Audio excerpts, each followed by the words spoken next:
¿Sabías que los antiguos griegos tenían una visión única sobre el sexo? Descubre cómo influenciaron prácticas y percepciones modernas. Quédate hasta el final para un hecho sorprendente. Suscríbete, dale like, comenta y comparte para no perderte más contenidos fascinantes como este.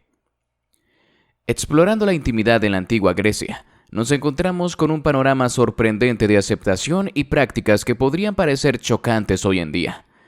La antigua Grecia no solo contribuyó con sus sistemas de gobierno y justicia, sino que también ofreció una visión muy abierta sobre el sexo y la intimidad. En Atenas, la visión sobre la sexualidad era bastante liberal comparada con la de otras sociedades contemporáneas. La bisexualidad era la norma, y no existía una palabra específica para homosexualidad, ya que estas prácticas formaban parte de un concepto más amplio llamado afrodes, el cual no distinguía por género. Este enfoque incluía relaciones entre hombres, donde frecuentemente se formaban parejas entre un mentor y su protegido, siendo este último un compañero pasivo en la relación. Estas dinámicas no solo eran aceptadas, sino también alentadas, formando parte integral de la jerarquía y culturas sociales. Sin embargo, esta apertura no implicaba una época dorada para las relaciones del mismo sexo en términos de igualdad y respeto. El estatus en estas relaciones estaba marcado por la dominancia. Un hombre en el rol pasivo, pathos, podía ser objeto de burlas. Esta relación se veía como un símbolo de estatus para el hombre dominante y menospreciaba a aquel que asumía el papel de sumiso, a quien se le daba un nombre despectivo, resaltando la severidad de las normas sociales que aún regían fuertemente los roles de género y poder. A pesar de la libertad sexual, ciertas prácticas aceptadas en aquel entonces son consideradas reprensibles en la sociedad moderna. La pederastia, que implicaba relaciones entre un hombre adulto y un joven adolescente, reflejaba una vez más la prevalencia de la dominación en la cultura griega. Esta práctica era vista como una extensión de la mentoría, pero con un fuerte componente de dominación y sumisión, donde la gratificación del socio dominante era lo primordial. Aunque hubo intentos de regular la promiscuidad sexual mediante leyes hacia el 450 a.C., estas normas no necesariamente reflejaban las costumbres de la época. Muchas veces las leyes eran más teóricas que prácticas, algo parecido a cómo algunas personas hoy tratan las señales de alto más como sugerencias que como mandatos. Este enfoque tan desinhibido hacia la sexualidad también se reflejaba en la poca importancia religiosa que los griegos le otorgaban al sexo, lo que contribuía a una actitud general de aceptación hacia diversas formas de expresión sexual. La desnudez, por ejemplo, no era motivo de vergüenza, sino una celebración del cuerpo humano, visiblemente plasmada en su arte y escultura.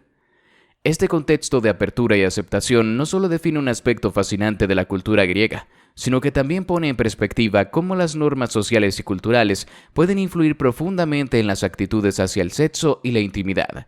A medida que continuamos explorando estos temas, es esencial reconocer la complejidad de las prácticas sexuales y las relaciones humanas en cualquier civilización. Aristófanes, uno de los más grandes escritores cómicos de Grecia, es un ejemplo destacado de cómo el sexo era a menudo tema central en la comedia griega. Sus obras no se cohibían al explorar y burlarse de la sexualidad humana, como se ve en Lisístrata, donde las mujeres atenienses organizaban una huelga sexual para poner fin a la guerra. La obra está repleta de humor doble sentido y chistes sobre promiscuidad, destacando cómo el teatro servía como un espejo de las actitudes sociales hacia el sexo, además de ser un espacio para la crítica y la reflexión. El arte griego también reflejaba esta fascinación con el sexo. La estatuaria y la cerámica frecuentemente presentaban escenas de naturaleza sexual. Una de las representaciones más comunes y menos censuradas era la del Hermes, estatuas que mostraban al dios Hermes, acompañado usualmente por un falo prominente. Estas estatuas no solo decoraban lugares públicos como templos y encrucijadas, sino que también funcionaban como señales de tráfico y protección para los hogares. En 415 a.C., durante la guerra del Peloponeso, la castración de estas estatuas causó un escándalo enorme, evidenciando el valor y la seriedad con que se tomaban estos símbolos. Mantén la intriga, lo que viene te sorprenderá. No olvides suscribirte, darle like y activar las notificaciones para explorar más misterios juntos. El enfoque griego hacia el sexo y la desnudez también se extendía al ámbito del autoplacer, que, aunque menos tabú que en tiempos modernos, todavía se consideraba un acto inferior, a menudo representado en el arte como una actividad cómica o degradante, especialmente cuando involucraba esclavos o no ciudadanos. Esta percepción destaca la jerarquía social y la discriminación de género presentes en la sociedad griega, donde la dignidad y el estatus influían profundamente en cómo se percibían las prácticas sexuales.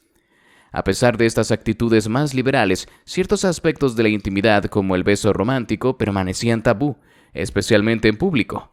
Los besos entre hombres eran aceptables como saludos o pactos, pero los besos apasionados en público entre hombres y mujeres eran mal vistos, asociándose con deshonor y dominio indebido. Esta dicotomía subraya la complejidad de la sexualidad en la Grecia antigua, donde ciertas formas de expresión eran abiertamente aceptadas, mientras que otras seguían siendo estrictamente reguladas por normas sociales.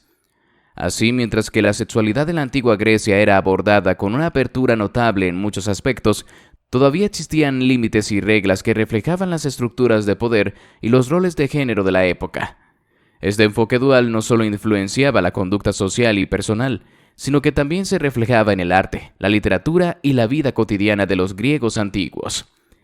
En la antigua Grecia, la relación entre la sexualidad y los aspectos legales o morales de la sociedad presentaba contradicciones significativas, especialmente en el tratamiento de temas como la impotencia y la prostitución, que revelan aún más la complejidad de sus normas culturales y sociales.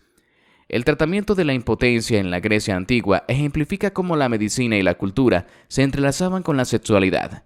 Los griegos antiguos, con su enfoque pragmático hacia los problemas físicos y emocionales, desarrollaron una variedad de remedios para la impotencia, muchos de los cuales reflejan su profunda conexión con el mundo natural y el simbolismo. Por ejemplo, los tratamientos que involucraban serpientes que se creía que poseían capacidades de autorregeneración destacan la creencia en la transmisión de cualidades vigorizantes de una especie a otra. Además, se utilizaban mezclas de pimienta y miel para estimular la virilidad, mostrando un enfoque temprano hacia los afrodisíacos que persiste en muchas culturas hoy en día. Por otro lado, la prostitución en la Grecia antigua estaba legalizada y regulada, lo que ofrece una ventana a las actitudes sociales hacia la sexualidad y el estatus económico. Las mujeres en la antigua Grecia que trabajaban como prostitutas podían tener diferentes roles, desde esclavas en burdeles hasta tairas, mujeres que combinaban atributos físicos con habilidades intelectuales para acompañar a los hombres no solo en el plano sexual sino también en lo social. Esta estratificación de la prostitución muestra cómo la sexualidad estaba entrelazada en la economía y la estructura social, donde el sexo podría ser tanto un medio de subsistencia como una forma de arte. La prostitución no estaba exenta de estigma. Particularmente los hombres que vendían servicios sexuales podrían enfrentar discriminación más adelante en sus vidas, particularmente en carreras públicas, debido a la percepción de que podrían ser más susceptibles a la corrupción o el soborno. Esto refleja una doble moral inherente en la sociedad griega, donde ciertas prácticas sexuales eran tanto aceptadas como despreciadas, dependiendo del contexto y del género de la persona involucrada. Asimismo, el amor y la sexualidad en la Grecia antigua no se limitaban a una sola concepción o expresión. Los antiguos griegos reconocían distintos tipos de amor, cada uno con su propia nomenclatura, y a veces deidades asociadas. Desde el amor lúdico y juguetón, ludus, hasta el amor altruista y universal, agape, y el amor romántico y pasional, eros. La diversidad de términos refleja una comprensión rica y matizada de las relaciones humanas. Este enfoque multifacético hacia el amor permitía a los griegos articular y explorar la complejidad de sus emociones y relaciones de manera más profunda y variada que muchas culturas contemporáneas. Esperamos que hayas disfrutado explorando la sexualidad en la antigua Grecia. No olvides suscribirte, darle like y activar la campanita. Comenta qué te pareció y comparte este video. Mantente atento para más descubrimientos asombrosos en nuestro próximo video.